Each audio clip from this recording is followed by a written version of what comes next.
ધ્યાન શ્લોક 10મો પાન.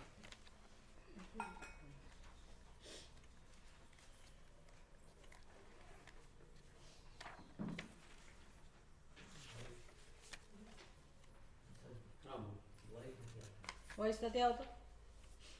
હજી નથી સંભળાતો? ઓછું સંભળાય? ફૂલ છે, ફૂલ વોલ્યુમ છે. ઓમ નીલોત્પલનિભો રામઃ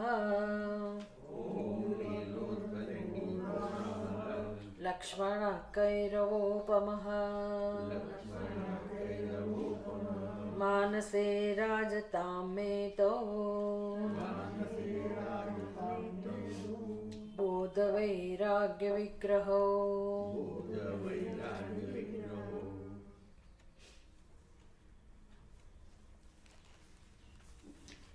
46મો શ્લોક 217મો પાનો.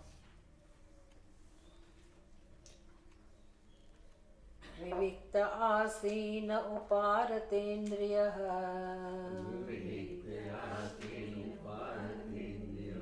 વિનિર્જિતાત્મા વિમલાંતરાશયઃ વિભાવયેદેકમનન્ય સાધનઃ વિજ્ઞાનદૃક્કેવલ આત્મસંસ્થિતઃ.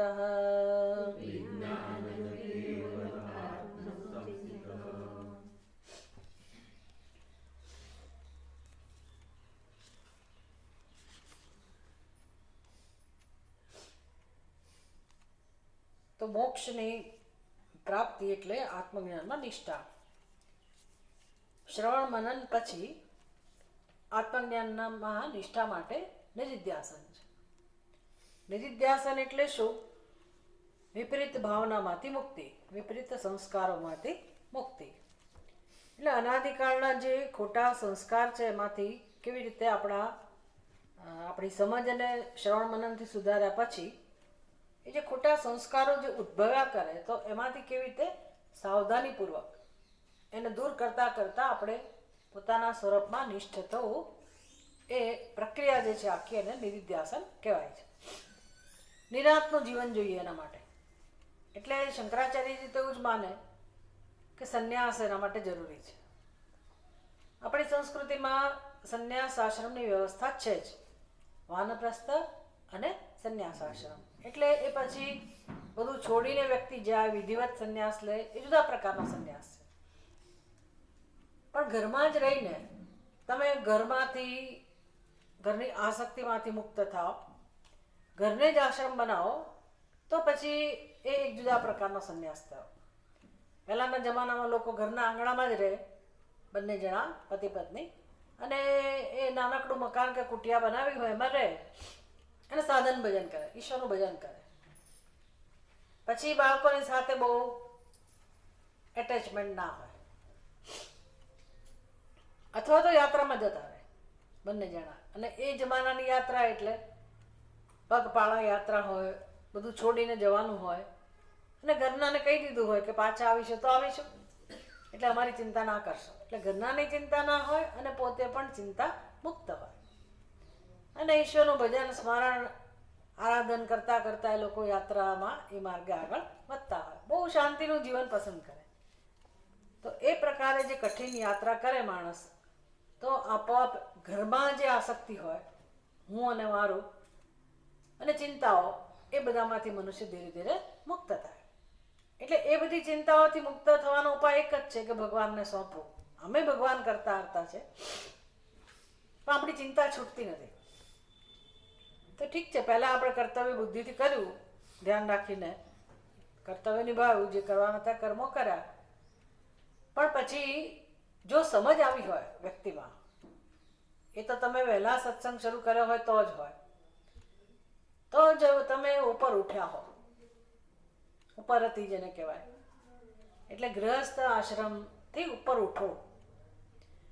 પછી હવે ચિંતાઓ ના હોય, બાળકો માટે પ્રેમ લાગણી બધું હોય, પણ ચિંતાઓનું કારણ નથી. કેમ? તો કે ઘણું બધું શીખ્યા હોય જીવનમાં આપણે, અને હું કરનાર છું એ જે ખ્યાલ હતો એમાંથી પણ મુક્તા થયા હોઈએ. એટલે પોતાની ચિંતા પણ ભગવાનને સોંપી હોય અને પોતાના સ્વજનોની ચિંતા પણ ભગવાનને સોંપી હોય. આ જ ભક્તિ છે ખરેખર. જ્યાં સુધી આવી સમજ ના આવે ત્યાં સુધી ભક્તિ સફળ નથી થઈ. એટલે કેવી રીતે કરતા હરતા ઈશ્વર છે અને ઈશ્વરને સમર્પણ કરતા કરતા જીવવું નિશ્ચિંતતાથી અને ઈશ્વરને મેળવવા માટે જીવવું. ખાલી ઈશ્વરની ભક્તિ એટલે થોડી માળા ફેરવી લીધી, પૂજા કરી લીધી અને સંતોષ માનવો એવું નહીં. આપણી બુદ્ધિમાં, આપણા વિચારોમાં, આપણી ભાવનામાં સદંતર પરિવર્તન આવે, પૂરેપૂરું પરિવર્તન આવે. અને જેમ જેમ ભક્તિ વધતી જાય તેમ તેમ વૈરાગ્ય પણ વધે. જો વૈરાગ્ય ના વધે તો સમજવું કે ભક્તિ હજી બહારની છે, અંદરની ભક્તિ નથી. એટલે મનમાં તો એકને જ સ્થાન હોય, કાં તો ભગવાનને સ્થાન હોય, કાં તો સંસારને સ્થાન હોય. વચગાળાની વ્યવસ્થા એવી છે કે તમે બંનેને મહત્વ આપો. પણ જેમ જેમ ભક્તિ વધતી જાય, ભગવાનનું મહત્વ સમજાતું જાય, તેમ તેમ સંસાર મનમાંથી ખસતો જાય અને એની જગ્યા ઈશ્વર લેતો જાય. આ પ્રમાણ છે આપણી ભક્તિનું, કે આપણે વધ્યા કે નહીં, ભક્તિ માર્ગમાં આપણે વધીએ છીએ કે નહીં, આધ્યાત્મિક ઉન્નતિ આપણી થઈ રહી છે કે નહીં, ચિત્ત શુદ્ધિ આપણી થઈ રહી છે કે નહીં, એ બધો ખ્યાલ આપણને જ આવે. શેનાથી આવે? કે મન શેમાં ડૂબેલું રહે છે, મનમાં શેના વિચારો આવે છે. એટલે એનું એ જીવન હોય, એના વિચારો હોય, એની એ આસક્તિ હોય, તો એનો અર્થ કે સંસાર મનમાંથી ગયો નથી. એટલે એવું જીવન જીવવા માટે આ પ્રકારે આપણા મનમાં સંસારની નિવૃત્તિ થાય અને ભગવાન માટે જગ્યા વધે. આપણા સ્વામીજી એવું સમજાવે, more of Ishwara, less of ego. More of ego, less is Ishwara. આપણી બુદ્ધિમાં જો ભગવાનનું મહત્વ વધારે હોય તો અહંકારનું મહત્વ ઘટે, અને ભગવાનનું મહત્વ ઓછું હોય તો અહંકારનું મહત્વ વધ્યું. હવે આ કેવું મન લાગે છે? આવું છે, આ પ્રકારે હોય છે. એટલે ધીરે ધીરે આ બધું થાય. અજ્ઞાન અવસ્થામાં અહંકાર મહત્વનો હોય, અહંકારનું પ્રભુત્વ હોય. પછી જો આપણે બુદ્ધિપૂર્વક જીવન જીવતા હોઈએ, સાવધાનીથી જીવન જીવતા હોઈએ, તો ખોટી વસ્તુને આપણે છોડતા જઈએ, નકામી વસ્તુને આપણે છોડતા જઈએ. અને તો પછી સત્ય તો ઈશ્વર છે જ, અહંકારની પાછળ જ ઈશ્વર છે. પછી ઈશ્વર માટે જુદી આરાધના ના કરવાની હોય. અહંકારને જેમ જેમ આપણે છોડતા જઈએ, અહંકારનું મહત્વ ઘટતું જાય. અહંકારનું મહત્વ ઘટવું એટલે સમજવાનું કે રાગ અને દ્વેષનું મહત્વ ઘટવું. અહમ માંથી શું જન્મે? મમ. જ્યાં હું હોય અહંકાર, એમાંથી મમકાર જન્મવાનો છે. કારણ કે અહંકાર એકલો ના રહી શકે, કોઈ તો મારું મારું કહેવા માટે એને જોઈએ. અને દરેક મનુષ્યનો આધાર આ જ છે, હું અને મારું. જે મનુષ્યના જીવનમાં એ કોઈને મારું ના કહી શકે, એ સજ્જનો હોય કે પછી વસ્તુઓ હોય. કોઈ વ્યક્તિ એવી હોય કે ભાઈ નિરાધાર, કે નિરાધાર છે. એટલે નિરાધાર એટલે શું? રહેવાનું ઘર પણ નથી, માતા પિતા નથી, સ્વજનો નથી, પૈસો નથી, અને નિરાધાર આપણે કહીએ. હવે એનું પોતાનું કોઈ નથી એટલે નિરાધાર. પોતે તો છે જ ને, પણ એનું મહત્વ ના હોય, એ એકલો ના રહી શકે માણસ. એને એનું કોઈક ને કોઈક જોઈએ, એને આપણે આધાર કહીએ. એટલે હું અને મારું, આ જીવનનો પાયો છે.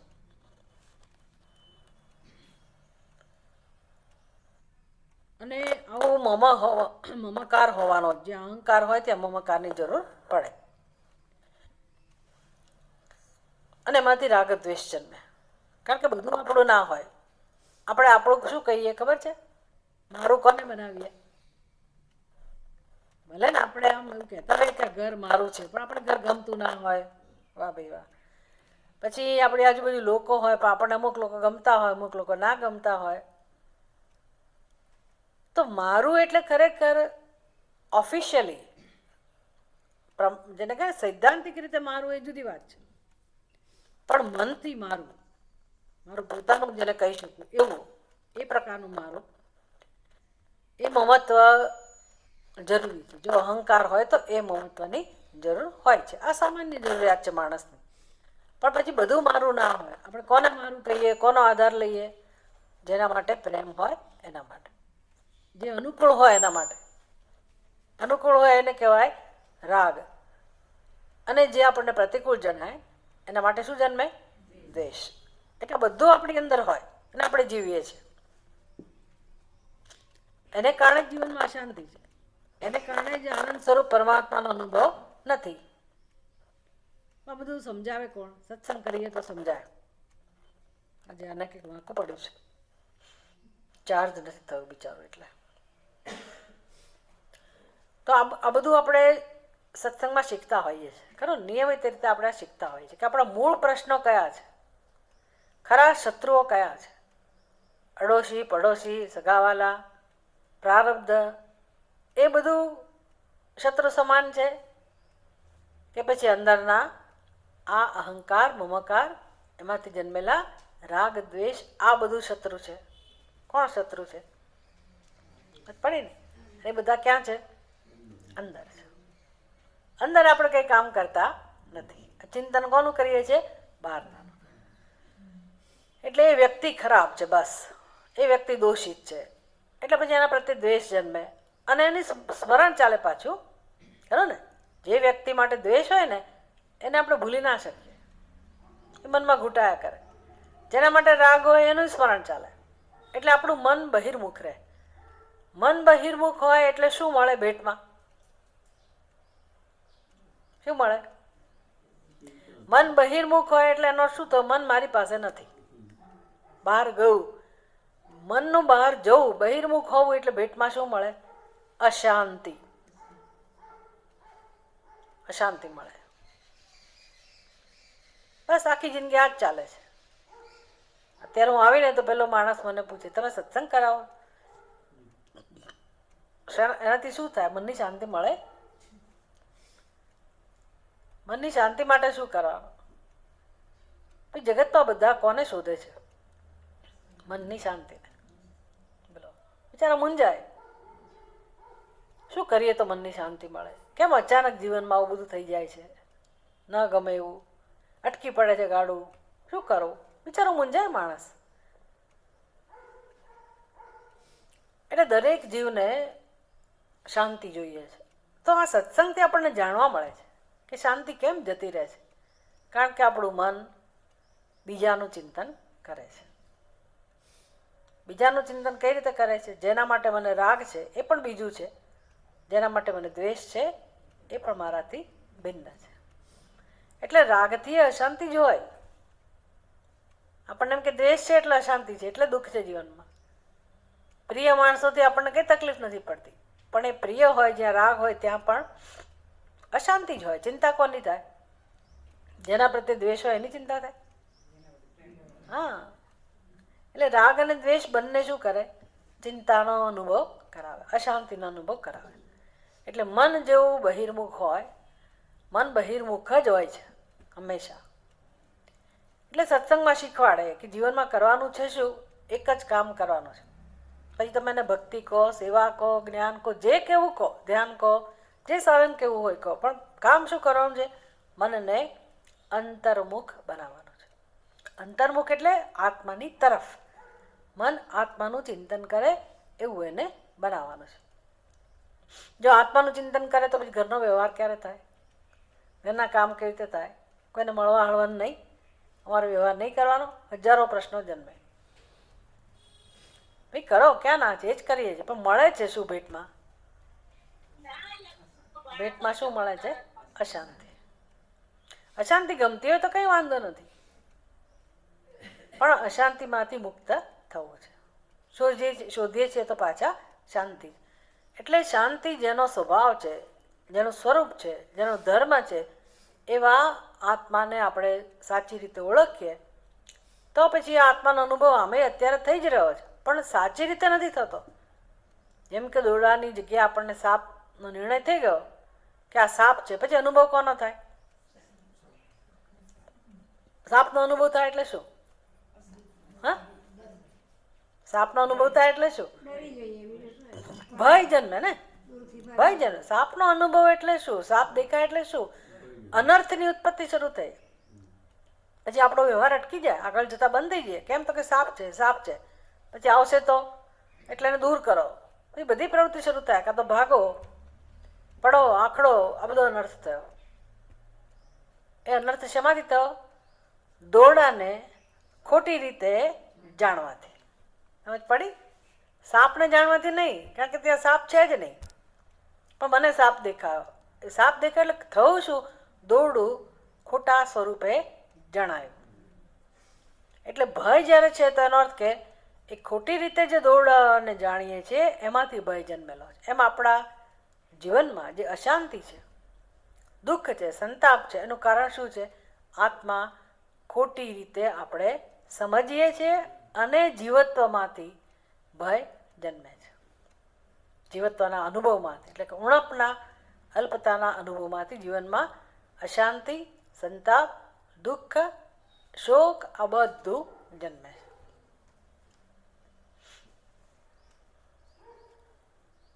આ બધો ક્લેશ અંદર ભરેલો છે આપણી અંદર. યોગશાસ્ત્ર એની રીતે વર્ણન કરે, પંચક્લેશ. આપણા દુઃખને, ક્લેશને 5 પ્રકારે સમજાવ્યો. એક તેનું મૂળ ક્લેશનું. શું મૂળ છે ક્લેશનું? અવિદ્યા. ક્લેશનું મૂળ છે અવિદ્યા. પછી એમાંથી શું જન્મે? અસ્મિતા. અસ્મિતા એટલે હું પણ. આત્માના અજ્ઞાનમાંથી અહંકાર જન્મ્યો, એને કહેવાય અસ્મિતા. હું, બહુ હું, ખોટો હું. એટલે આ શરીર એટલે હું, એટલે ખોટો હું, નામરૂપવાળો હું, મર્યાદિત હું, આવો અનુભવ જન્મે, એને કે અસ્મિતા. પછી એ અહંકાર ફૂલ્યો ના સમાય ક્યાંય. હું કંઈક, હું કંઈક, હું કંઈક ચાલે આજ કરે આખી જિંદગી. દરેક જણને એમાં રસ હોય. વાહ ભાઈ, માંડ સરખું ચાલતું ત્યાં પાછું બેલેન્સ જતો રહ્યું.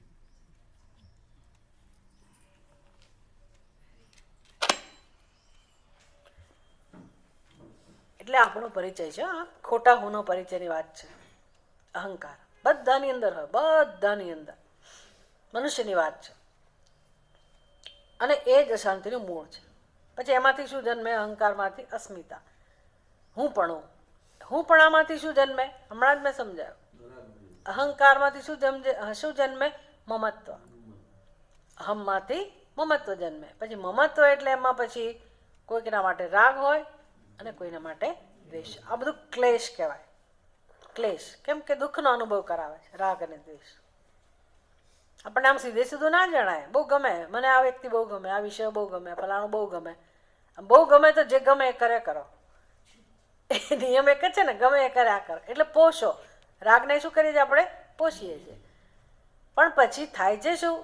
જેના માટે રાગ છે એ વિષય કે વ્યક્તિ હંમેશા એવી ને એવી નથી રહેતી. આપણું મન પણ એવું ને એવું નથી રહેતું, બદલાઈ જાય છે. એટલે એકેય વસ્તુ ભરોસા પાત્ર તો છે જ નહીં. એટલે હવે એમાંથી જે ગમવાપણું હતું એ ઓછું થઈ જાય. પછી હવે બધા માટે આપણને અભાવ ઉત્પન્ન થાય. અને એમાંથી જે વસ્તુ આપણને દ્વેષનો, દુઃખનો અનુભવ કરાવે એના માટે દ્વેષ જન્મે. આ પણ આપણે અનુભવીએ છીએ. દરેકના હૃદયમાં રાગનો પણ અનુભવ હોય અને દ્વેષનો પણ અનુભવ હોય. આ બધું ક્લેશ કહેવાય, સમજવાનું છે. ક્લેશ આપણા અંતઃકરણમાં આ જ વસ્તુ છે. એ જ અશાંતિનું કારણ છે. આપણે કામ બહાર કર્યા કરીએ છીએ. જે નથી ગમતું એને દૂર કરો, જે ગમે છે એને મેળવો, એમાં લાગેલા છીએ. બે જ પ્રવૃત્તિ કરીએ છીએ. ઇષ્ટસ્ય પ્રાપ્તિ, અનિષ્ટસ્ય નિવૃત્તિ. આપણી બુદ્ધિ પણ એમાં લાગેલી છે, આપણી શક્તિઓ એમાં લાગેલી છે, કર્મ એને ધ્યાનમાં રાખીને થાય છે. પછી એમાંથી કર્મ ફળ જન્મે, પછી પાછું એ ભોગવીએ. એટલે જન્મ મૃત્યુ આમ સંસાર ચાલે છે. પછી રાગ દ્વેષ એકલા હોય તો વાંધો નથી, ચલો ભાઈ એ પણ સમજ્યા. પછી એ રાગ દ્વેષ શું કરે તો કે જેમ જેમ પોષાય એટલે તગડા બને. તગડા બને એટલે શું, એના વગર મને ચાલે જ નહીં. એની ને આપણી વચ્ચે અંતર ઘટી ગયું. અંતર કેટલું બધું છે. ભલે ને દીકરો અમેરિકામાં હોય કે દીકરી કે જે પણ સ્વજનો જેના માટે તમને રાગ હોય એ ગમે તેટલા દૂર હોય પણ માનસિક રીતે એટલા બધા નજીક હોય કે એની ને આપણી વચ્ચે અંતર જ ના રહે. દીકરાને તાવ આવે તો માને તાવ આવી જાય કે પિતાને તાવ આવી જાય. ધન નાશ પામ્યું એટલે હું નાશ પામ્યો. ધનને આપણી વચ્ચે અંતર છે. ધનનો સ્વભાવ છે, ધન કોઈ ચોરી જાય, ધનનો નાશ થાય, બધું થાય, પણ હું મરી ગયો. એટલે આપણે એ વિષય વચ્ચે અને વ્યક્તિ વચ્ચેનું જે અંતર છે એને આપણે ભૂસી નાખીએ. એટલી હદે આપણા મનમાં આત્મીયતા જન્મે છે, જડ પદાર્થો માટે પણ, વિષયો માટે પણ અને વ્યક્તિ માટે પણ.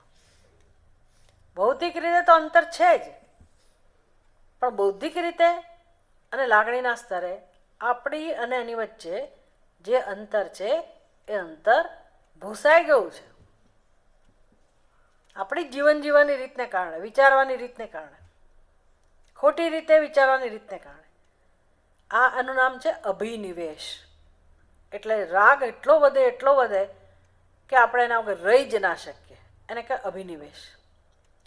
પછી દ્વેષ એટલો વધે કે હા આપણી અંદર અગ્નિ જન્મે અને એને ભૂલવા માંગીએ તો પણ ભૂલાય નહીં. અને દરેકને આનો અનુભવ છે કે નહીં?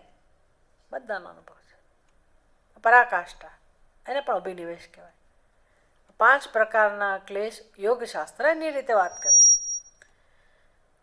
આપણા ઉપનિષદમાં, શ્રુતિમાં કામ, ક્રોધ, લોભ, મોહ, મદ, માત્સર્ય આવું વર્ણન થાય. અવિદ્યા, કર્મફળ આ રીતનું વર્ણન હોય. અવિદ્યા, કર્મ, ક્રિયા વગેરે. તો આ સંસારને બરાબર આપણે ઓળખી લઈએ કે આનું નામ જ સંસાર છે. આપણે બહાર સંસાર કહીએ છીએ ને, એ કંઈ સંસારનું ખરું સ્વરૂપ નથી. એ જે છે તે છે, એમાં ના નથી. પણ ખરો સંસાર એટલે શું? આ આપણી બુદ્ધિમાં જે વૃત્તિઓ ચાલી રહી છે, જે સમજ છે, જે નિર્ણયો છે ખોટા, જાણ્યા વગરના વિપરીત જે નિર્ણયો છે, જેને આપણે અવિદ્યા કહીએ, અને એમાંથી જે રાગદ્વેષ જન્મેલા છે, અભિનિવેશ જન્મેલો છે, આ સંસારનું સ્વરૂપ છે, જે દુઃખમય છે, જે ક્લેશમય છે.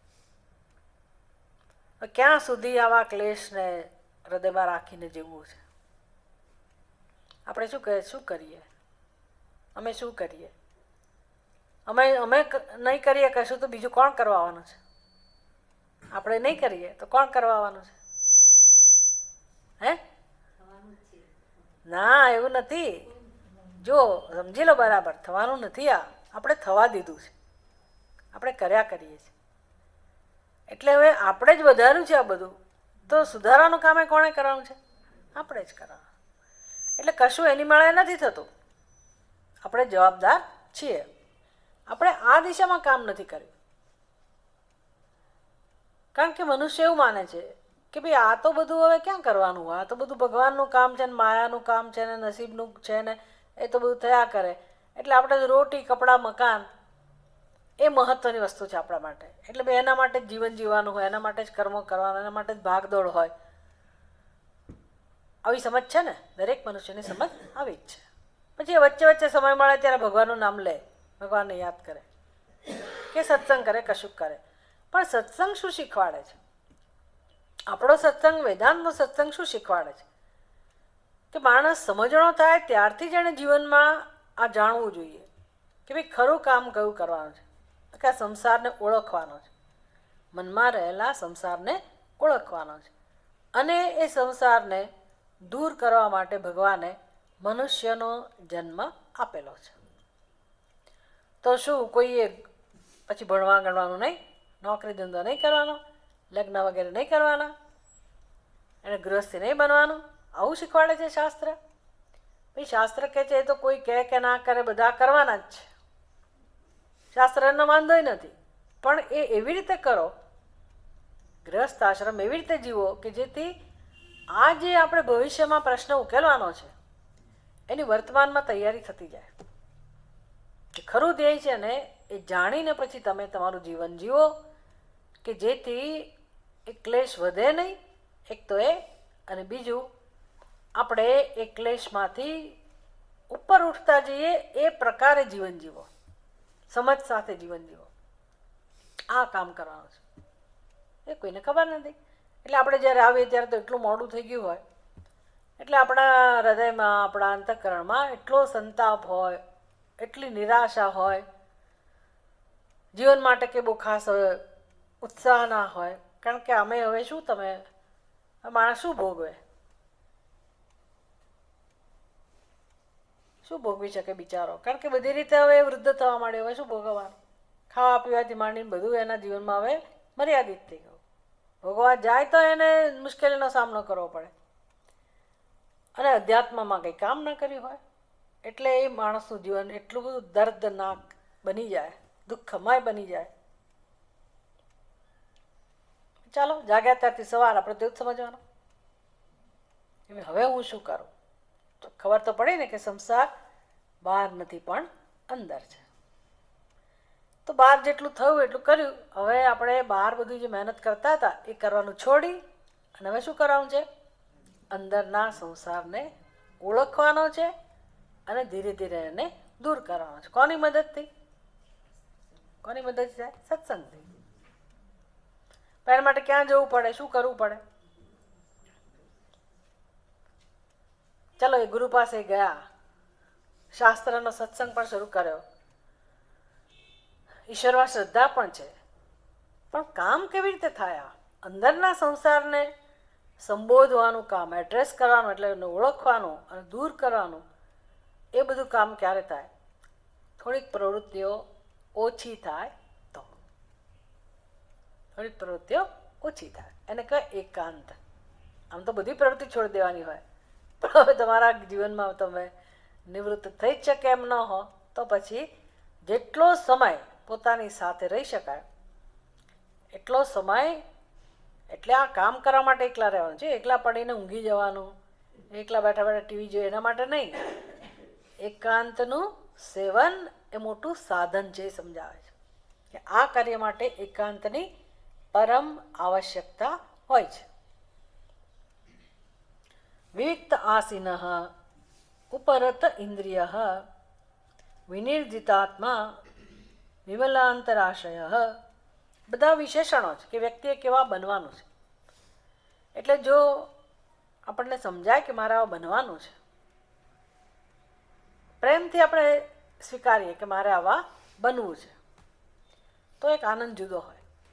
પરાણે કોઈ કરાવે એ આનંદ જુદો હોય, અને આપણે નક્કી કરીએ કે મારે આવા બનવું છે તો એ આખી વસ્તુ જુદી છે. એમાં આપણને ગૌરવ જન્મે આપણા માટે કે મારે મારા જીવનનો શ્રેષ્ઠ ઉપયોગ કરવો છે, મારે મારા માટે નિયમોનું પાલન કરવું છે, મારા માટે જીવન જીવવું છે, હું જે શાસ્ત્ર કહે છે એ રીતે આગળ વધીશ. આમ બહુ બધી તાજગી આવે જીવનમાં, સાવધાની આવે. અને આ તો કોઈ પણ કરી શકે, બહેન હોય કે ભાઈ હોય, ભણેલા હોય કે ના ભણેલા હોય, કોઈ પણ. પાછો નિશ્ચય થાય ને તો જ આપણને આપણા માટે આદર જન્મે. નહીં તો સાંભળ્યા કરીએ પણ પછી જીવન તો એનું એ જ હોય, એટલે એમાં કે બહુ મજા ના આવે. જે આનંદ મળવો જોઈએ ને એ ના મળે. એટલે આપણે હવે આપણા હાથમાં લઈએ કાયદા કાનૂન કે ભાઈ હું મારું જીવન મારી રીતે જીવીશ, પવિત્ર રીતે, શાસ્ત્ર કહે છે એ રીતે, જ્યાં સત્સંગ હોય, જ્યાં ચિંતન મનન હોય, જ્યાં એકાંત હોય, ભગવાનનું અનુસંધાન હોય. તો વિવિક્ત આસીન, પહેલી શરત શું કહે છે? એકાંતમાં બેસતા શીખો, એકલા પડવું. એકલા પડવા માટે આવું કહેવા પાછળનું તાત્પર્ય શું છે? કે જેથી હું મારો સામનો કરું. ઘણા લોકો આજકાલ એકલા હોય પણ એને દુઃખ થતું હોય, કરે રે હું એકલો કે એકલી. ખાલી સત્સંગ કર્યો એને જ આનંદ હોય કે ભગવાનની કેવી કૃપા છે. એકલા આપણને કોઈ છોડે નહીં અને આપણે એકલા પડવું ના હોય, બે વસ્તુ ભેગી હોય એટલે અરસપરસ ચાલે છે સંસાર. પણ જે માણસ આવું શીખવા માગે છે એને એકાંતનું મહત્વ સમજાય. એટલે પહેલી શરત છે વિવિકતા આસીન, એકાંત પ્રદેશમાં બેસીને. એકાંતની વ્યાખ્યા પછી આજના સમયમાં જે થતી હોય એ કરવી પડે. પહેલાંના સમયમાં જે હતી એ ના ચાલે. જંગલમાં જતા રહો, નદી કિનારે જતા રહો, તો આપણે ક્યાં જવાના હતા? કોઈ એવી જગ્યા તો છે જ નહીં. એકાંત મેળવવું જ બહુ મુશ્કેલ છે અત્યારે તો. પણ આપણે જ્યાં રહેતા હોઈએ ત્યાં જ આપણે એકાંતની વ્યવસ્થા કરી શકીએ કે ભાઈ એક ખૂણો આપણા માટે રાખીએ, એક સોફા આપણા માટે રાખીએ. કોઈ જગ્યા ગમતી હોય જ્યાં ઓછું ડિસ્ટર્બન્સ હોય, ઓછી ખલેલ હોય, ઘોંઘાટ ઓછો હોય, એવા એક ઘરના ખૂણામાં આપણે આપણી જગ્યા બનાવીએ. કોઈ આપણને બહુ ડિસ્ટર્બ ના કરે. અને બને તો શિબિરોમાં જઈએ. શિબિરમાં એકાંત મળે ને, બીજી કોઈ પ્રવૃત્તિ ના હોય. લોકો હોય પણ કેવા લોકો હોય? જેને આ સત્સંગ કરવો છે એવા જ લોકો હોય. એટલે સંસારિક પ્રવૃત્તિને ત્યાં મહત્વ ના હોય. પછી ઉપરત ઇન્દ્રિય.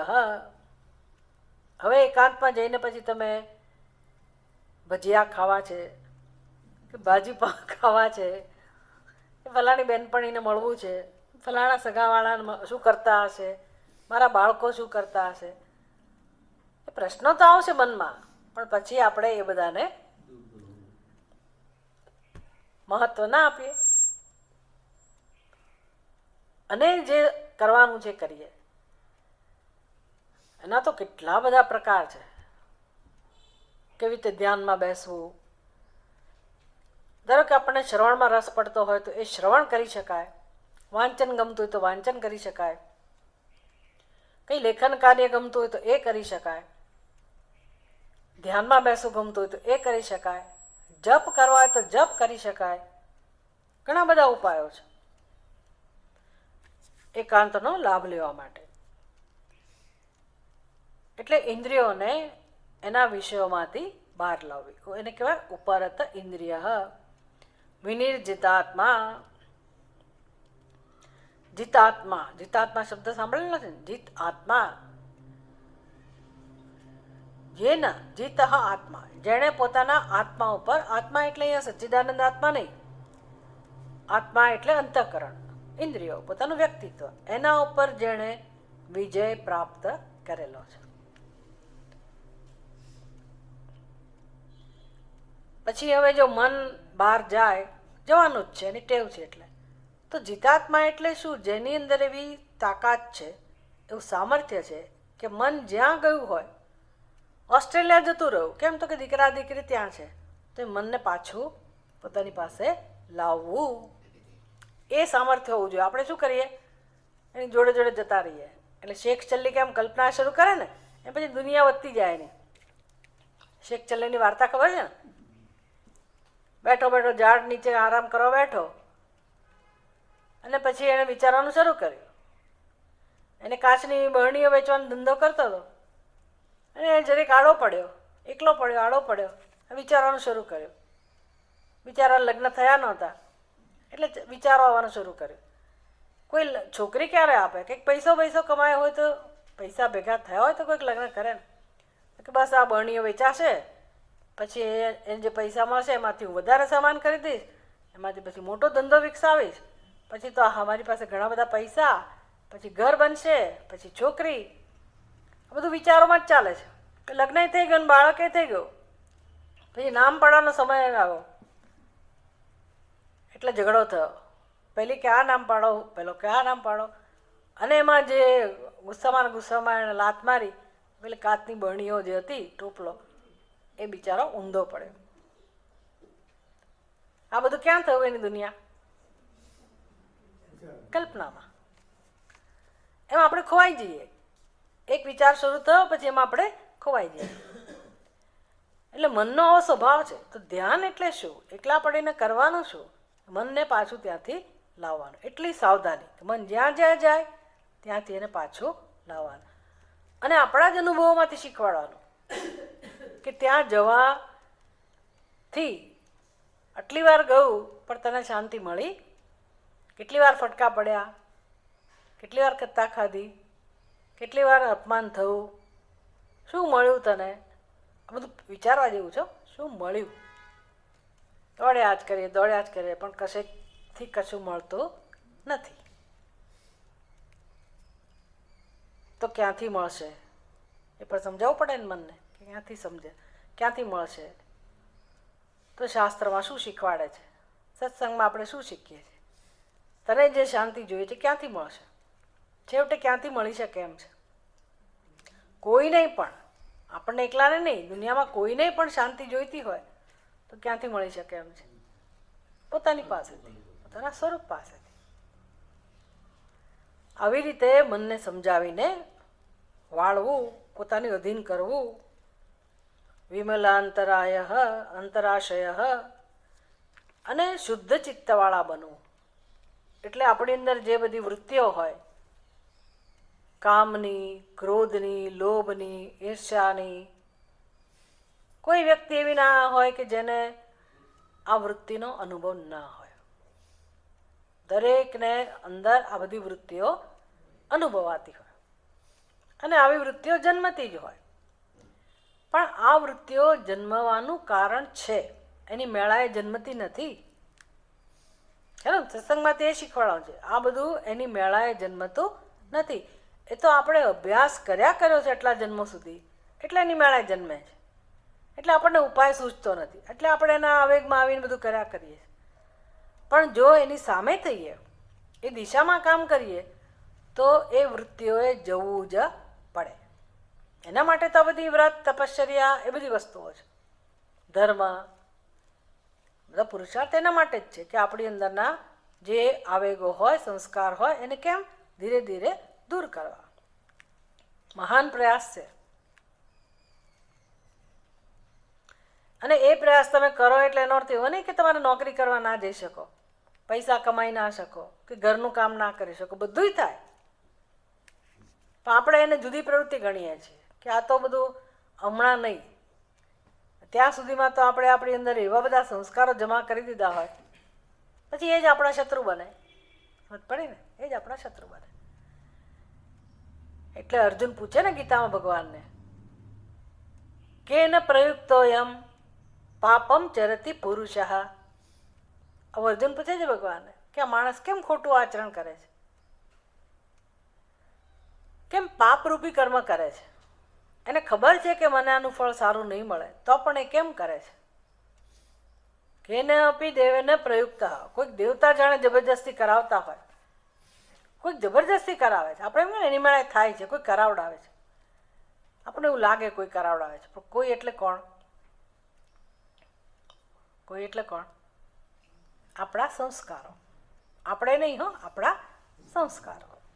સંસ્કારોનો વેગ હોય, સંસ્કારોની શક્તિ હોય. એ સંસ્કારો આપણી પાસે રિપીટેશન, પુનરાવર્તન કરાવ્યા જ કરે. કેવી રીતે કામ કરે સંસ્કારો? ઈચ્છા જન્માવે. કામ એશ, ભગવાન જવાબ આપે ને પછી, કોણ કરાવે છે આવું? ભગવાન શું કહે છે? કામ એશ, ક્રોધ એશ. ખોટું આચરણ કોણ કરાવે છે? કામ અને ક્રોધ. તો કામ શું એવું કોઈ તત્વ છે કે આપણને આમ લાકડી લઈને ઊભો હોય ને આપણી પાસે કરાવડાવે? કેવી રીતે કરાવડાવે કામ? અંદર આવેગ છે. આવેગ શેમાંથી જન્મે છે? અભ્યાસમાંથી. અભ્યાસ કરવાથી જે સંસ્કારો જમા થયા એમાંથી આવેગ જન્મે છે. બસ પછી મારી ઈચ્છા પૂરી ના થાય, મારું ધાર્યું ના થાય એટલે શું જન્મે? ક્રોધ. પછી આખો એનો વંશાવલી છે. કામમાંથી ક્રોધ જન્મે, ક્રોધમાંથી લોભ જન્મે, લોભમાંથી મોહ જન્મે. ચાલે આ જ કરે. આટલું જ છે જીવનમાં. આ સિવાય કંઈ જ કોઈના જીવનમાં નથી. કામ, ક્રોધ, લોભ, મોહ ચાલ્યા જ કરે, ચાલ્યા જ કરે. એટલે એકવાર કામના પૂરી કરી ગયું છે. કામના ન પૂરી થાય તો ક્રોધ જન્મે, અને કામના પૂરી થાય તો શું જન્મે? લોભ જન્મે. કયું સારું? કામના પૂરી થાય સારું કે કામના પૂરી ના થાય સારું? હવે આપણે તો પુરુષાર્થ તો આપણા કામનાની પૂર્તિ માટે જ હોય છે. આપણે તો એ જ કરવાના, કારણ કે એ જ આપણી સંસ્કાર છે, એ જ આપણી ટેવ છે ને એ જ આપણી સમજ છે. ભાઈ કામના પૂરી ના થાય ત્યાં સુધી જીવનમાં શાંતિ ના હોય. એટલે દરેક વ્યક્તિ પોતાની ઈચ્છા પૂરી કરે, પોતાના સંતાનોની ઈચ્છા પૂરી કરે, પણ ઈચ્છાની પૂર્તિ માટે કર્મ કરે.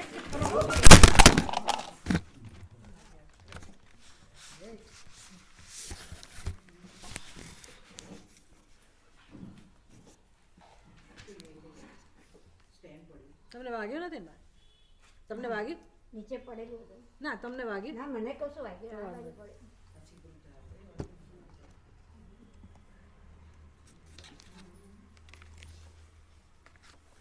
ટેબલની સાઈઝ થોડી નાની છે એટલે પ્રોબ્લેમ થાય છે.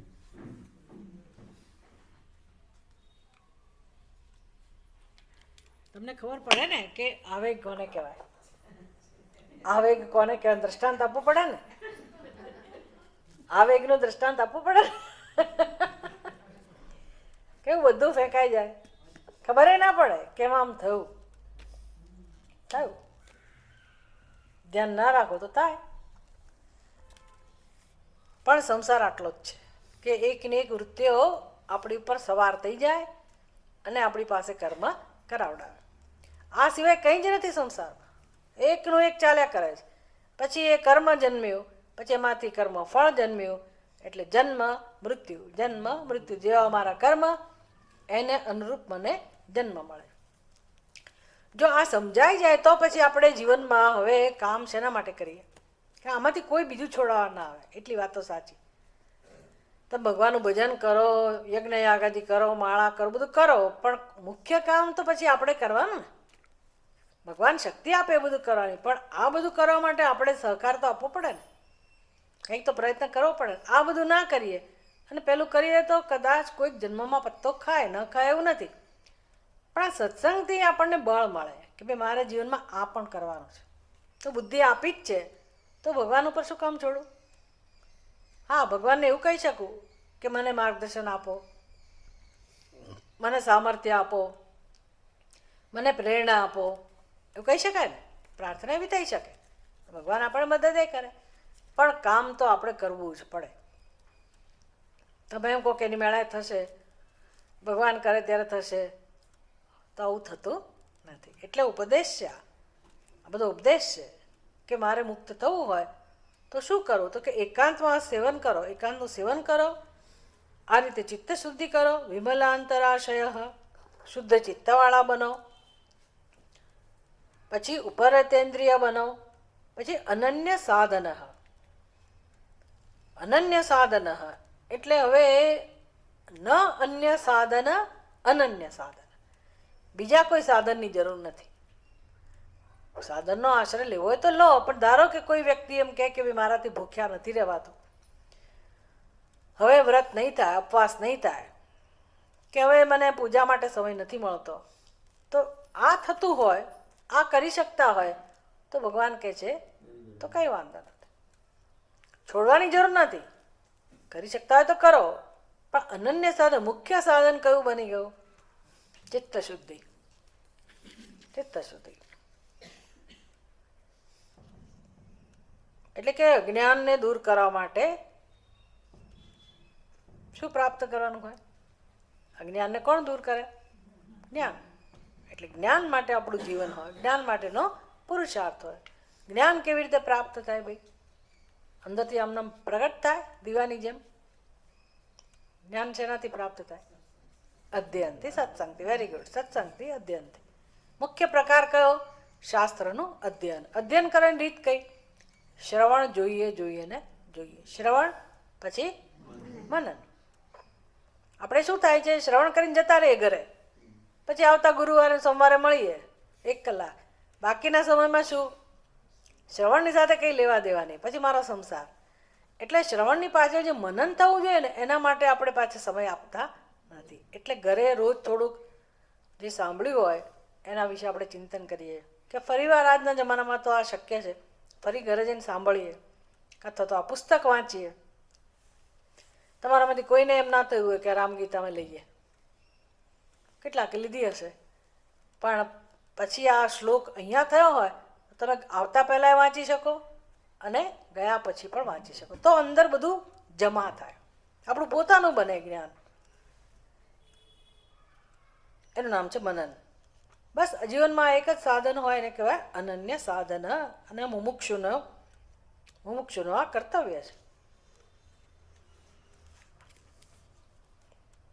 એટલે જીવન સમર્પિત હોય આને. અનન્ય સાધન એટલે આવા પ્રકારના સત્સંગ માટે આપણું જીવન સમર્પિત હોય.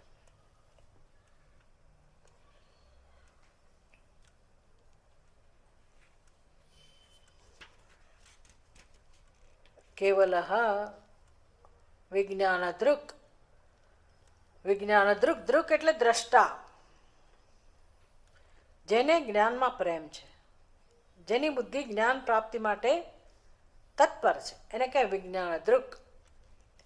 એટલે કે જ્ઞાનમાં નિષ્ઠ બનવાની જેની તત્પરતા છે.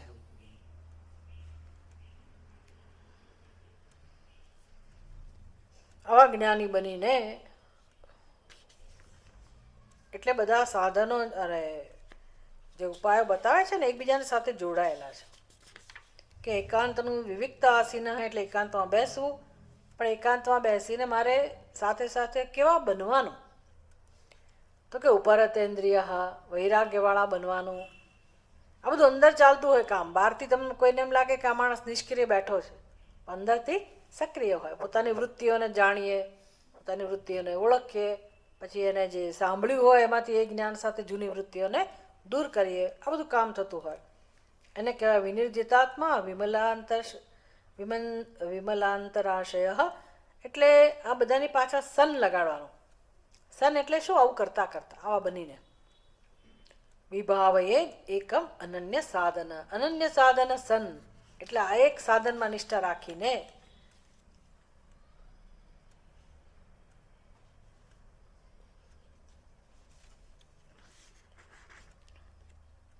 વિજ્ઞાનદૃક સન આવા બનીને પછી વિભાવયે એટલે ચિંતન કરવું, મનન કરવું, દર્શન કરવું. કોનું?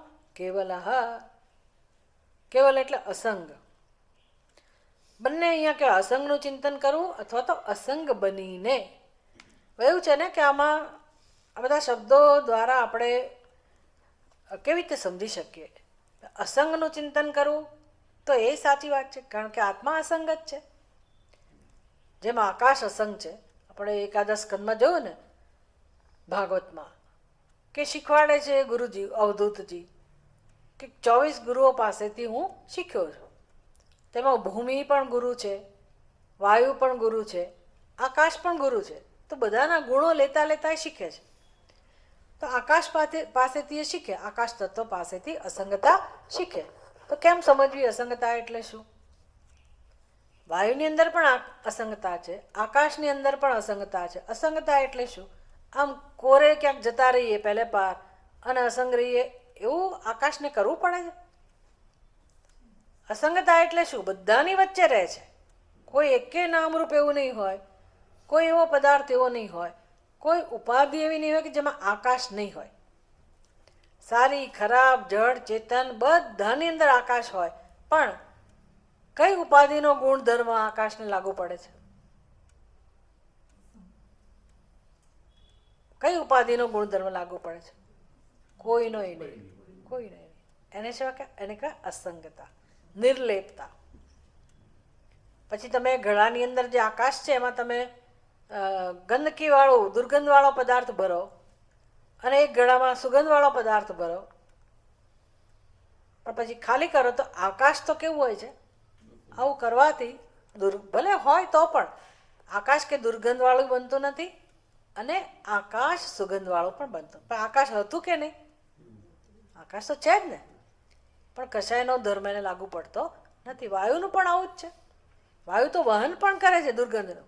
આ જગ્યાએથી પેલી જગ્યાએ લઈ પણ જાય, પણ સ્વયં કેવો? ગંધ વગરનો. એનું કોઈ વાયુનો કોઈ ધર્મ નથી. એને કે નિર્લેપતા, અસંગતા. તો મારે અસંગતા કેળવવી હોય તો શું કરવું પડે? પહેલે પાર જતા રહેવું પડે. બધા બહુ કહેતા હોય છે આવેગ આવે ને એટલે મારે જતા જ રહેવું છે, ક્યાંક જતા જ રહેવું છે. મોટે ભાગે માણસો ગમતા જ નથી મને. માણસો ગમે, તું માણસ જ છે ને, કરવાનું શું? મને માણસો ગમતા નથી, મને માણસો ગમતા નથી, ક્યાંક જતા રહેવું છે. માણસોથી કંટાળી ગયા.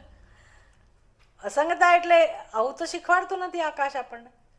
જો આકાશ બધાની વચ્ચે રહીને પોતાના સ્વરૂપમાં સ્થિત રહી શકતું હોય તો આપણી અંદર જેવું તત્વ છે આત્મતત્વ એ તો આકાશથી એ સૂક્ષ્મ છે અને એ તો અસંગ છે જ. આત્મતત્વ તો અસંગ છે જ. તો મારે અસંગ બનવું હોય તો શું કરવાનું? આત્મા બનીને રહેવાનું. આપણે શું કરીએ છીએ? બધું જમા કરીએ છીએ. આજે અહીંથી આ ગમ્યું એટલે ઉપાડ્યું, અહીંથી પેલું ગમ્યું એટલે ઉપાડ્યું. એમાં આપણે વિશેષતાવાળા બન્યા કરીએ છીએ. મનમાં બધું આપણે સંગ્રહ કરી રાખીએ છીએ. સારી વૃત્તિઓ, ખરાબ વૃત્તિઓ, સારા ગુણ, દોષ, આ બધાને આપણે અંદર પકડી રાખેલા છે અને એને સત્યતા આપીએ છીએ. તો ભલે મારી બુદ્ધિ સત્યતા આપતી હોય પણ મારું આત્મતત્વ કેવું છે? એ તો ગુણવાળું થતું નથી કે દોષવાળું પણ થતું નથી. એ તો નિસંગત છે, અસંગત છે. એ તો શુદ્ધ જ છે, પવિત્ર જ છે. તો હું એને શું કામ હું ના કહું? હું શું કામ આ ઉપાધિને હું કહું છું? ભાઈ અસંગ બનવું એટલે મારે મારા સ્વરૂપનો સ્વીકાર કરવો. મારું સ્વરૂપ જેવું છે એ પ્રકારે મારા વિશે મારે નિર્ણય કરવો. અને જે સ્વરૂપ મારું નથી એના વિશે જે નિર્ણય કરેલો છે એ નિર્ણયને છોડવો. નિધિધ્યાસન માટે અંતિમ પછી શંકરાચાર્યજી ઉપાય બતાવે કે ભાઈ તમારે ખાલી યાદ જ કરવાનું હોય. મનોબુદ્ધિ અહંકાર ચિત્તાની નામ યાદ કરવાનું હોય. પહેલાં શીખવાનું હોય. શીખવા માટે વિવેક ચૂડામણીની અંદર શંકરાચાર્યજી બરાબર સરસ રીતે શીખવાડે કે ભાઈ તમે જેને હું કહો છો, આપણે કોને હું કહીએ છીએ? આ શરીરને. સારું, એ શરીરનું વિભાજન કરો, વિઘટન કરો કે શરીરમાં કેટલી વસ્તુઓ છે. ઉપરથી શરૂઆત કરો. ચામડી, તો એક ડોલમાં ચામડી ભરી. એની નીચે શું છે? તો કે માંસ મજ્જા, એક ડોલમાં એ ભર્યું. ત્રીજામાં હાડકાં ભર્યા, એકમાં લોહી ભર્યું, એકમાં મળમૂત્ર, આ બધું ભર્યું. પછી જુઓ કે આ શરીર જ છે, આ જ શરીર ખરું ને, એમાં આ જ બધું ભરેલું છે. તો એમાંની એકેય વસ્તુને તમે હું કહેશો? હું કહેવાની તો વાત જવા દો, એને સામુય નહીં જોઈએ આપણે. તો એ લઈને ફરીએ છીએ અને પાછા એને હું કહીએ છીએ. એને હું કહીએ છીએ. તો અંદર કંઈક થવું જોઈએ ને કે વાત તો સાચી, ક્યાંક ભૂલ થાય છે આપણી. તો એ તો શરૂઆતમાં આ બધી પ્રક્રિયા કરીને શીખવાડે આપણને. વિવેક જેને કહીએ છીએ, આત્મા અનાત્મા વિવેક છૂટું પાડીને શીખવાડે કે ભાઈ આને આત્મા ના કહેવાય.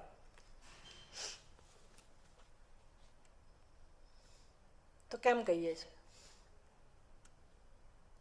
સમજ નથી પડતી એટલે. પણ હવે તો પડી ને કે આને આત્મા ના કહેવાય. આમ ચાલે આખી જિંદગી આ પ્રકારની સાધના ચાલે. હવે અહંભાવ ઓછો થયો, ઘણો બધો વિવેક થયો, મહત્વ ગયું બધાનું. હવે નજીક પહોંચ્યા આપણે આત્માની. હવે માત્ર વિપરીત સંસ્કારો, પેલું સ્પષ્ટ દર્શન થઈ ગયું. યદ દૃશ્યમ તત જડમ બરાબર સમજાઈ ગયો. એટલે મનની વૃત્તિ સુધીની પ્રક્રિયા કરી અને સમજાયું કે વૃત્તિને પણ આત્મા કહી શકાય નહીં, કારણ કે એ પણ દ્રશ્ય છે, એ પણ જળ છે. તો પછી આત્મા કોણ બચ્યો? કોને આત્મા કહેવો? જે બચે એમનામ આત્મા. કોણ બચ્યું? જેવું કંઈ નથી કહેતો નથી કે હું આત્મા છું, માત્ર મૂક રૂપે અનુભવાય છે. અને એનો ધર્મ કેવો છે? અસંગતા. એનો ધર્મ છે જ્ઞાન, સચ્ચિત અને આનંદ. તો એ જ શિવ છે, એ જ ચિત્ત સ્વરૂપ છે. તો હવે હુંનો ખ્યાલ કેવો હોય? ચિદાનંદ રૂપ શિવોહમ શિવોહમ. પછી આ નિધિધ્યાસન છે. પહેલાં બધું બુદ્ધિને સમજાવ કરવું પડે કે ભાઈ હું શું નથી અને હું શું છું. એમ કરતાં કરતાં બધું અજ્ઞાન આપણે ખંખેરીએ. અજ્ઞાન જાય કે ના જાય મને કહો? જાય કે ના જાય? એની મેળે ના જાય. એની મેળે અજ્ઞાન વધે. પ્રયત્ન કરીએ તો અજ્ઞાન નિવૃત્ત થાય. આ કામ કરવાનું છે. આ સાધન છે મુમુક્ષુનું મુખ્ય સાધન, એટલે અનન્ય સાધન. તો અસંગ આત્મા, એક તો આવા અસંગ આત્માને જાણવાનું છે. હવે એ આત્માને જાણવા માટે મારો સ્વભાવ કેવો બનતો જાય? સ્વભાવમાં શું આવતું જાય? અસંગતા. એટલે જે અસંગ આત્માને જાણવાનો છે એનાથી હું ભિન્ન નથી, એટલે આપણે અસંગ બનતા જ જઈએ. એટલે અસંગ બનતા બનતા અસંગ સ્વરૂપ આત્માને જાણવો. આત્મ સંસ્થિત એટલે અંતર્મુખ બનીને, આત્મામાં નિષ્ઠ બનીને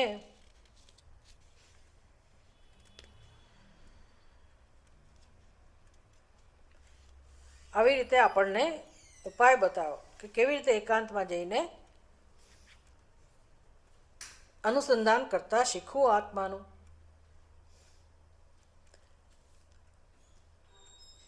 અહીંયા કહે છે, સમજાવે છે વિદ્વાન કે ભાઈ ખીચડી બનાવવા માટે ઘણા બધા સાધનો જોઈએ, પણ ખીચડી ક્યારે પાકે?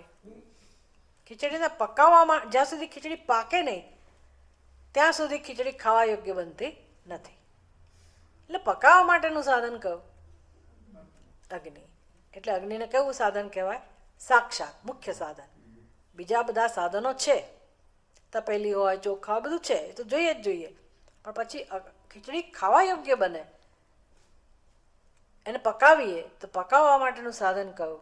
તો કે અગ્નિ. એમાં જીવનમાં બીજા બધા સાધનો ભલે હોય, જોઈએ, પણ એ બધું કર્યા પછી હું આત્મજ્ઞાન પ્રાપ્ત ના કરું તો જીવત્વ જતું નથી, મોક્ષ મળતો નથી. એટલે મુખ્ય સાધન કયું તો મોક્ષ માટેનું? આત્માનું જ્ઞાન, આત્માનું દર્શન. એકમ વિભાવ એ આવી રીતે અદ્વિતીય આત્માનું એણે ધ્યાન કરવું જોઈએ. એનો વિસ્તાર હવે કરે છે. એ જે વિચાર જે કહો ને એનો જ વિસ્તાર છે એની પછીના શ્લોકમાં, 47મા શ્લોકમાં. વિશ્વમ યદેતત્ પરમાત્મદર્શનમ વિલાપયેદાત્મનિ સર્વકારણે પૂર્ણશ્ચિદાનંદમયો વસિષ્ઠતે દાનંદમયો વતિષ્ઠતે ન વેદ બાહ્યમ ન ચ કિંચિદાંતં બાહ્ય ન ચ કિંચિદાંતમ દાંતરમ કિંચિત અંતરમ. વિશ્વમ યદ એતત પરમ આત્મદર્શનમ વિલાપયેદ આત્મનિ સર્વકારણે પૂર્ણઃ ચિદાનંદમયઃ અવતિષ્ઠતે ન વેદ બાહ્યમ ન કિંચિત અંતરમ. વિશ્વમ યદ એતત પરમાત્મદર્શનમ.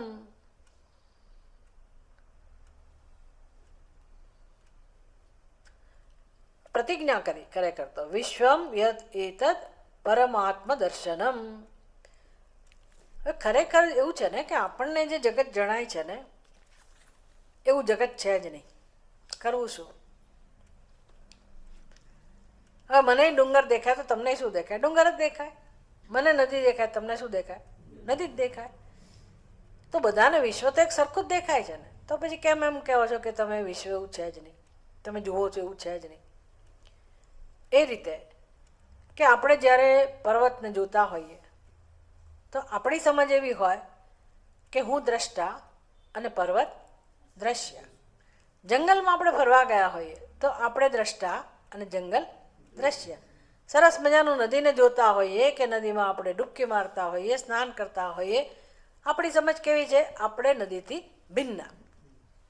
નદી દ્રશ્ય અને આપણે દ્રષ્ટા. એમાં આપણે જગતને જોઈએ છે એ કેવી રીતે જોઈએ છે? આપણા કરતાં જુદું, ભિન્ન. હવે જગતનું જે સત્ય છે, જગતની જે વાસ્તવિકતા છે એ તો કેવી છે? 15મા અધ્યાયમાં ભગવાન કહે છે, દ્વા વિમૌ પુરુષૌ લોકે ક્ષરશ્ચાક્ષર એવ ચ. દ્વૌ એવ પુરુષૌ લોકે. આ સૃષ્ટિમાં બે જ પુરુષ છે, એક ક્ષર અને બીજું અક્ષર. આપણે તો કંઈ જોતા નથી, આપણે તો દ્રષ્ટાને દ્રશ્ય એવું જોઈએ છે. ભગવાન કહે છે કે જગત આવું છે, જગતમાં બે જ તત્વો છે, બે જ પુરુષ છે. એક જગત છે જે આપણને અનુભવાય છે, જેને આપણે દ્રશ્ય કહીએ છીએ, એ કેવું છે? તો કે નાશવંત, જેનો સતત ક્ષર થાય છે, નાશવંત છે. એટલે કે એ ક્ષર સ્વરૂપ જે જગત છે, ભગવાન કહે છે એ પણ મારી અભિવ્યક્તિ છે. ભગવાન તો કહે છે કે હું છું. આપણે એમાં ભગવાનના દર્શન કરીએ છીએ? જગતમાં આપણે આમાં શું આ ડબલામાં ને બધા ભગવાનના દર્શન કરીએ? આપણી ઉપાધિમાં નથી કરતા, ક્યાંય નથી કરતા. એટલે પછી લાવીને મૂકીએ, છબી લાવીને મૂકીએ કે વિગ્રહ લાવીને મૂકીએ અને કમસે કમ એમાં ભગવાનને જોઈએ ને પછી પ્રયત્ન કરીએ, પૂજા કરીએ. પછી તો આપણે જાણીએ છીએ કે આપણી શ્રદ્ધા છે, તો શાસ્ત્રમાં આવું કહું છે એટલે આપણે ઉપાય કરીએ છીએ.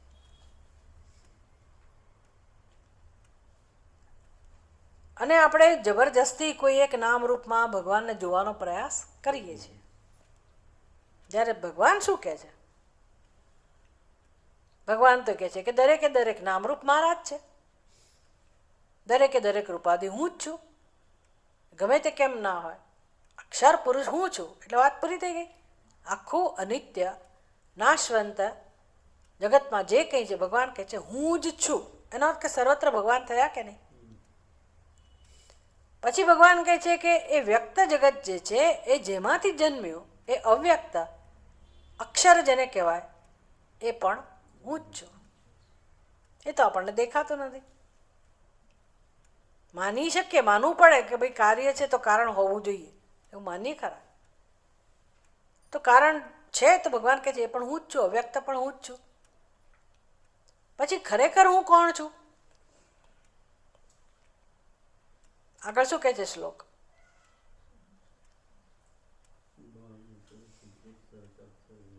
રોજ બોલો છો ને? શું છે આગળ? ક્ષરસ સર્વાણી ભૂતાની કૂટસ્થો ક્ષરમ ઉચ્યતે. આનો સ્વભાવ કયો? ક્ષરસ સર્વાણી ભૂતાની, બધી ઉપાધિ કેવી છે? નાશવંત. હું કેવો છું? અવ્યક્ત કૂટસ્થ, એમાં પરિવર્તન આવતું નથી. પણ ખરો હું કોણ છું?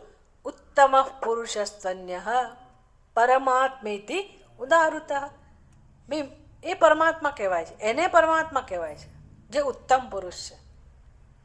ક્ષર અને અક્ષર કરતાં પણ જે ચડિયાતો છે. અને એ પુરુષ એટલે કોણ? તો કે આપણો આત્મા. એટલે એનો શું થયો? આત્મરૂપે કોણ છે? આત્મરૂપે કોણ સાબિત થયું? ઉત્તમ પુરુષ એમ પરમાત્મા ઇતિ ઉદાહૃત. તો પરમાત્મા જેને કહેવાય એ આત્મરૂપે રહેલા છે ને. તો આત્મરૂપે કોણ રહેલા છે? પરમાત્મા. અક્ષર રૂપે કોણ રહેલા છે? અવ્યક્ત રૂપે કોણ રહેલું છે? પરમાત્મા. એને જ કહું ને. અને ક્ષર રૂપે કોણ રહેલું છે? પરમાત્મા. તો પછી પરમાત્મા સિવાય બીજું કંઈ છે જગતમાં? સૈદ્ધાંતિક રીતે તો પરમાત્મા સિવાય કંઈ રહ્યું જ નહીં. પણ આપણને શું દેખાય છે? જગત દેખાય છે. અને એ જગતે મને મારા કરતાં ભિન્ન દેખાય, એટલે તકલીફ છે. તકલીફ ત્યાં છે. પછી હવે જગતને હું મારી રીતે જોઉં છું. એક તો ભિન્ન જોઉં છું, પછી જગતમાં અમુક વસ્તુઓ અનુકૂળ, અમુક વસ્તુઓ પ્રતિકૂળ. અને હું જગતથી જુદી એટલે મારું સ્થાન કેટલું બની જાય. અને આટલું વિશાળ બ્રહ્માંડ, એ જગત મારા કરતાં અત્યંત વિશાળ, પણ મારો એનો સામનો કરવાનો. એટલે આપણી સ્થિતિ કેવી હોય? ખબર પડે છે ને? અન્નમ જીવત્વ. તમને કોણે કહ્યું કે જગત જુદું છે? એવું વિચારતા નથી. પણ હવે વિચારવાનું શરૂ કરવું પડે. કારણ કે ભગવાન બધું કહેતા હોય કે હું જ છું, તો પછી મારો સમાવેશ શેમાં થાય? એમાં એટલે શેમાં? મારો સમાવેશ શેમાં થઈ ગયો? જગતમાં. પડે ને, મારાથી જુદું જગત ના રહ્યું. હવે જે જગત છે મારા સાથેનું જગત, એ સમસ્ત જગત એટલે કોની અભિવ્યક્તિ? ઈશ્વરની, પરમાત્માની. તો ભેદ ક્યાં રહ્યો? મારે કોનો સામનો કરવાનો? કોઈનો સામનો કરવાનો છે? ઉપરથી મારો સમાવેશ એમાં થઈ ગયો, પરમાત્મામાં થઈ ગયો. નથી કરવો આપણે નથી કરવો. આપણે આપણી જડતા છોડવી નથી, અહંકાર છોડવો નથી. આ તો કહો તમે, અમે સાંભળીએ ગમે, પણ બાકી હું એટલે તો હું જ. પડે ને અજ્ઞાન શું કામ કરે છે? એટલે કહે છે કે વિશ્વમ યદેતત પરમાત્મ દર્શનમ વિલાપયેદ આત્મની સર્વ કારણે.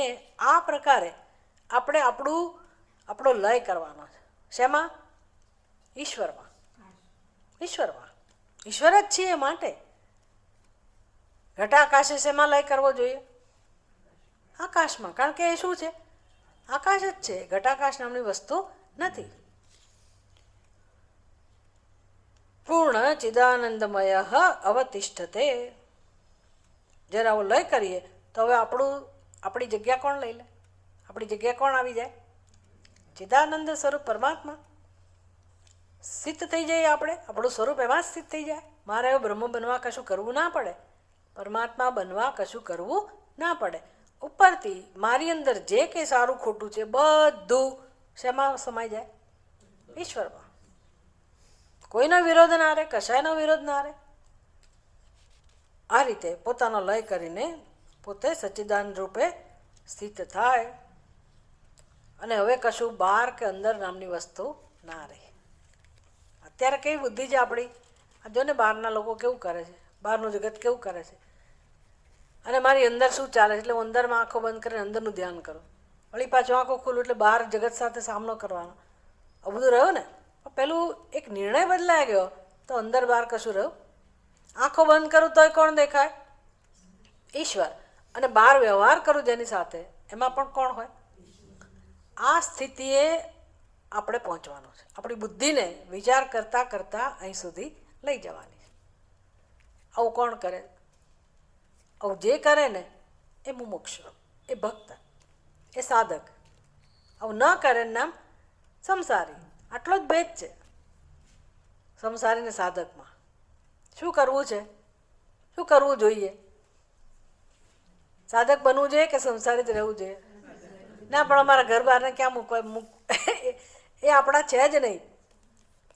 સમજ પડે ને? સંસારી કોઈ છે જ નહીં એ રીતે, તો માન્યતા છે. તો આ રીતે પોતાના જીવત્વનો લય કરવો. આગળ આપણે આવતી વખતે જોઈશું.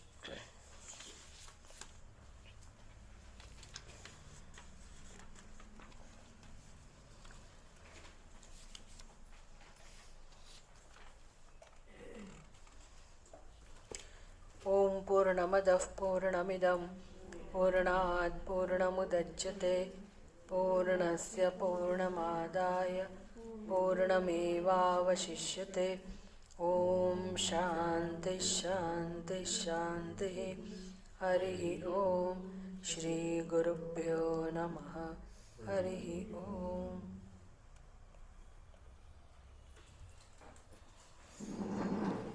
એક 2 મિનિટ જરા બેસજો બધા.